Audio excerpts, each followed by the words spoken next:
বিরিয়ানি খেতে কার না ভালো লাগে, আমার তো ভীষণ ভালো লাগে। আমার মতে এমন কোনো মানুষ নেই যে বিরিয়ানি পছন্দ করে না। সবসময় তো দোকান থেকে কিনেই খাওয়া হয় বিরিয়ানি, তো আজকে ভাবলাম একটু বাড়িতেই বানানো যাক। তো আজকে আমি খুবই ইজি প্রসেসে বিরিয়ানিটা করছি। তো আমি যেই সমস্ত জিনিস দিয়ে বিরিয়ানিটা বানাচ্ছি এই সমস্ত জিনিস আমাদের সবার বাড়িতেই থাকে কম বেশি। হে হাই এভরিওয়ান, আমি সবিতা। আমার নতুন একটি ব্লগে তোমাদের অনেক অনেক ওয়েলকাম। আশা করছি তোমরা সবাই ভালো আছো আর আমিও খুব খুব ভালো আছি। তো আমি প্রথমে একটা পাতিলে তেল গরম করে সেখানে কিছু ফোড়ন দিয়েছি, তারপরে কেটে রাখা পেঁয়াজ কুচি দিয়ে দিয়েছিলাম।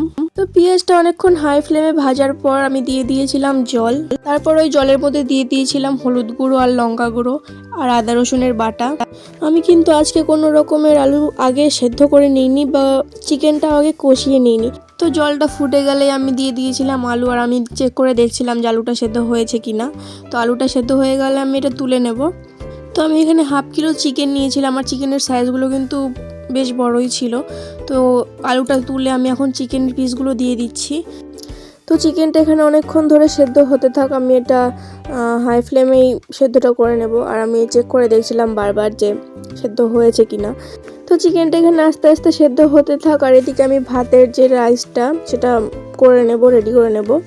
তো আমি এখানে জলটা প্রথমে ফুটিয়ে নিয়েছি। এবার আমি তেজপাতা অ্যান্ড লবণ আর কিছু গোটা গরম মশলা আমি এর মধ্যে দিয়ে দিব, আর একটু তেলও দেব যাতে রাইসটা ঝরঝরে হয়।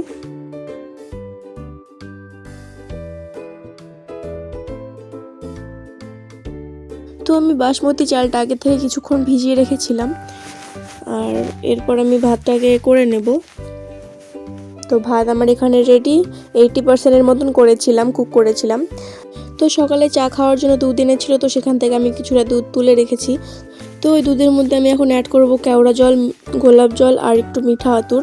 ভিডিওটা ভালো লেগে থাকলে like, comment, share and subscribe করতে ভুলো না। তো এখন লেয়ারিংয়ের পালা। তো চিকেনটা সবার নিচে থাকবে, তারপর আমি আলুটা দিয়ে দিলাম। এরপর আমি আস্তে আস্তে রাইসটা দেব।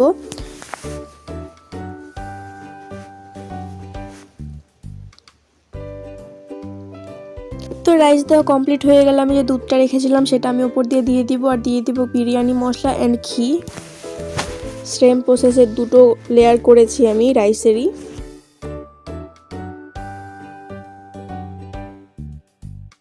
তো লেয়ারিং করা হয়ে গেলে আমি ওপর দিয়ে ঢাকনা দিয়ে দেব। আর আমি গ্যাসের ওপরে একটা তাওয়া বসিয়ে তারপর আমি হাঁড়িটা বসিয়েছিলাম। তো আমার বিরিয়ানি এখানে রেডি।